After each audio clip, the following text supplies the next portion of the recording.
This is Ken Pyle at the Media Innovation 2011 Summit. We're with Tom Weiss of Red Bee Media, and most Americans probably don't know what Red Bee Media is. So if you can tell us a little bit about that, then we'll step into what you're doing there. Absolutely. So Red Bee Media was originally a spin out from the BBC, and there are a whole bunch of different business areas that we do. So the first one is we do kind of traditional broadcast playout.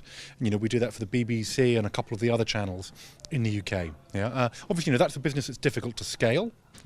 So there are a bunch of other things that we do as well. One of them is kind of closed captioning, so subtitles. That happens. We do that across the whole of Europe and Australia for a lot of different channels. We do metadata, so I guess we've got the TV listings. We're kind of like the Rovio of Europe in terms of pulling that together. And then on the technology side and the stuff which is the more innovative side, we've got an online video managed service called Red Player, and now all of the TV Genius products became part of Red Bee in the beginning of August. Congratulations on that. And you're part of the TV Genius offering, so why don't you tell us a little bit about that, and we'll talk some specifics. Absolutely. So TV Genius, basically the TV Genius offering is threefold. It's a search engine, a recommendation engine, and a social engine. And it's really about solving this problem that you've got 500 channels of TV and nothing to watch. Right. And for us, it works. The great thing about having the TV Genius things and the Red Bee things together is there's a lot of synergy between kind of our technology and the metadata and the online video side of Red Bee. So was really exciting for us. And so, is this only for a kind of an over-the-top experience, a second or third screen experience at this point, or is it also being integrated into the first screen, the TV? So it's funny, whenever we talk to people about it, they're always really keen about implementing on the TV. But whenever we sign a contract with someone, they will say, okay, let's kick off. But then they're looking at 18 to 24 months to actually, implemented on the TV platform, because kind of deploying something on the tablet seems to be faster than getting on the set-top box. I don't quite know why that is. So if you look at our deployments, we've got 2 or 3 which are actually on the TV now. Most of them have a view to get on the TV in the future, but it tends to be other things that get prioritized first.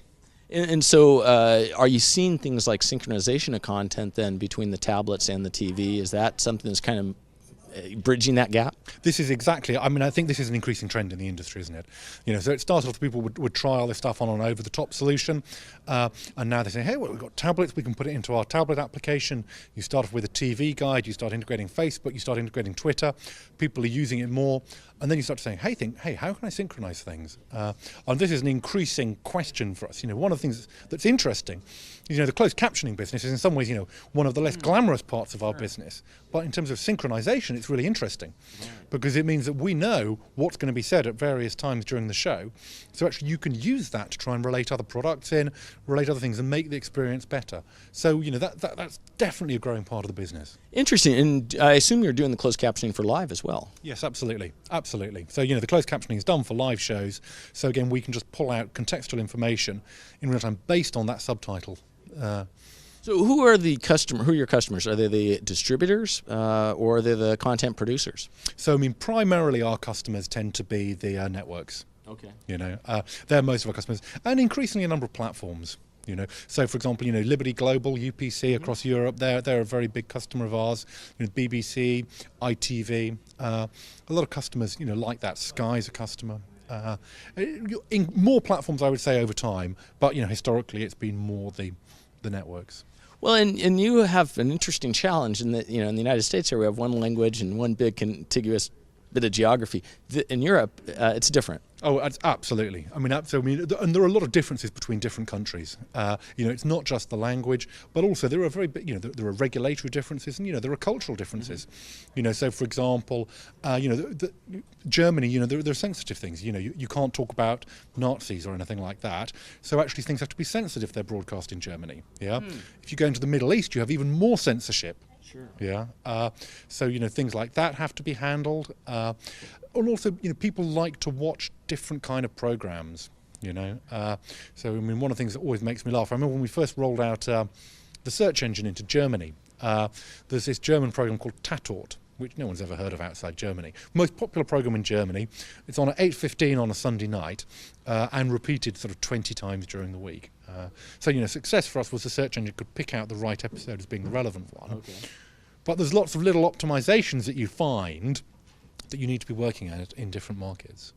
And that's interesting. It's searching by episode, but what about within the episode? Are you finding that level of granularity is becoming a requirement as far as the viewer wanting to know specific part in an episode? So we don't really find it yet. I mean, it's something that I think is going to get there. So, at the moment we're still in the stage where linear TV dominates. Yeah, even if you look at online video services, it's primarily catch up. Right. I think there's a statistic that in the UK, 93% of people who watch TV online do it because they forgot to record it. Okay. We're not yet at this stage where all the big archives of content are being put online, and you can go through and you can search and you can do things like that.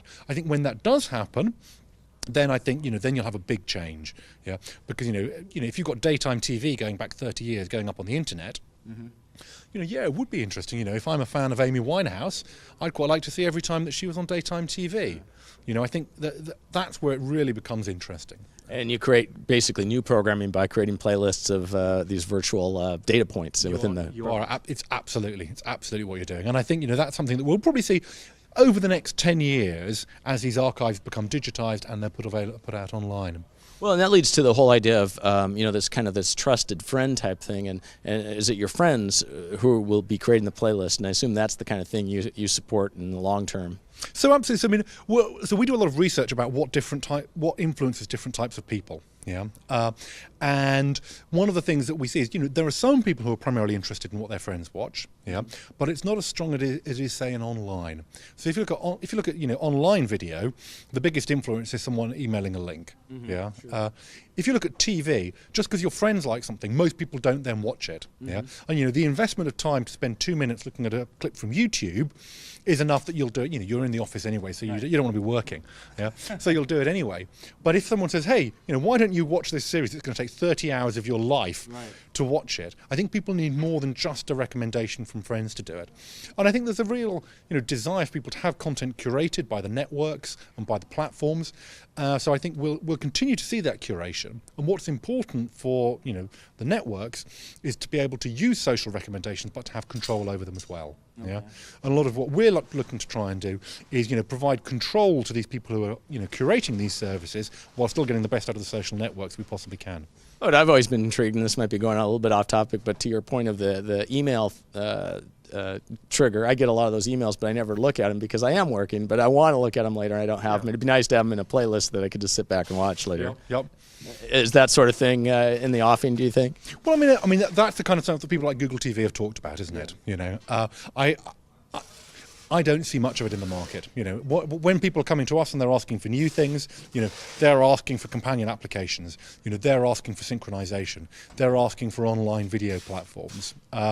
Most of the people we're talking to, yes, they want to have, they want to tick a box to say that you can watch YouTube on it. Yeah, but don't see any real tight YouTube integration as being something that many of the broadcasters or the platforms are asking for at the moment.